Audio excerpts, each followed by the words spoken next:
Hi, this is MC here representing Web3 TV, and I have a special guest. He is one of the speakers here at the Art Talks. So first off, I would love for you to introduce who you are, where you come from, and what do you do?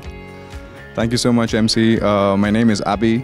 I've been in this space for 12 years. I actually stumbled upon Bitcoin when I was doing my master's in Nottingham back in 2011, October.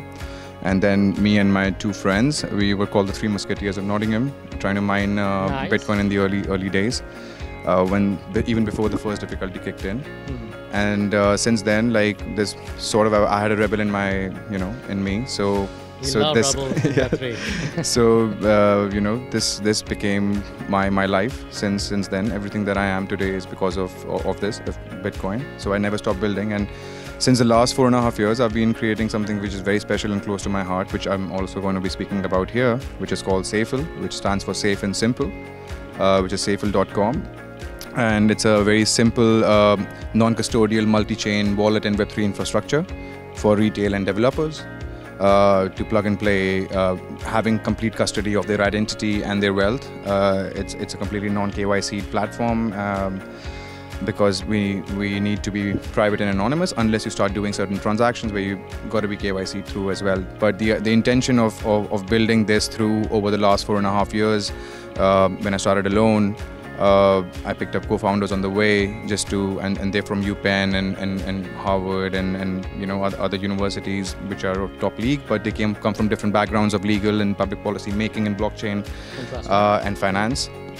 And slowly I have also being in the ecosystem for that long and helped projects like Matic, Model and Harmony grow from day one.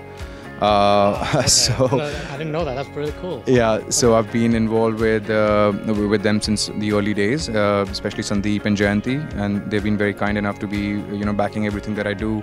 Safle was known as Inblocks before, and Inblocks was one of the biggest communities in India, and which had events and academy, but we closed that down and doubled down on our efforts towards building software for the blockchain segment, and that's what we have been doing ever since then. And now we're trying to create much more infrastructural development for devs so that they can consume data frictionless and spend less, because there's a lot of barricades even in the blockchain space. It's getting too, say, corporatized, which shouldn't have been the principle in the beginning, but we've been doing as much as we can to support the ecosystem.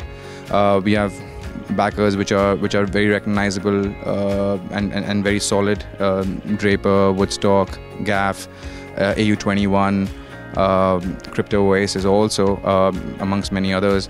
And now we've built a strong team. We're 35 people, since then, and we're gonna grow even more, and try to see whatever we can build is for the people, No, this is really cool. First of all, I love your origin story. That is so original. How you started 2011, and now I'm sure you've been through the bulls and bears, right? Yeah. So that being said, we have a lot of new people entering our crazy world of Web3. So my question to you is, if you are recommending some new person who's going to enter our wild space of Web3, what would be that one advice you would give? Educate yourself. It's much like flying an airplane or driving a car. Test run it, simulate it. But yeah, before going to do any actual transactions or creating an actual account. Play with it, educate yourselves, whatever questions that are coming, the whys are most important, keep asking yourself why this and why that.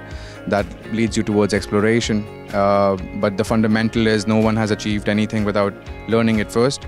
So everyone's lost money in this, all right, not just by losing money in a market situation, but losing money to sending it to wrong addresses or wrong networks and many things like that. So education is the only thing that I would say is to educate themselves. It's like learning a new language or learning a new technique. It's a completely different field, hasn't been explored. It's like your grandmother using iPhone 14, so it won't, you have to educate yourself. So yeah. That's the only thing. Oh, that's awesome. And just one last question before you go. I know your speaking gig is about to start, so I'm kind of curious to ask you, what does Web3 mean to you personally? It basically, Web3 means, for me, it means opportunity. It means opportunity to change, not just ourselves, but collectively together. So Web3 for me is change, and that opportunity to change together. It gives me goosebumps when I say this. I don't let emotions come to my face a lot, but I think Web3 is opportunity to change. Hey, well said, beautifully said. And just look at, I'm sure folks hearing your origin story, how, the things you've been through, and you're also trying to build value for not only Web3, but just the whole world in general. So first of all, thank you for your service. And hey, fam, this is the man you got to learn right here. So anyways, we got to go. He has a big speaking gig coming right up. So y'all be good. Y'all be safe. We'll talk to you soon. Bye for now.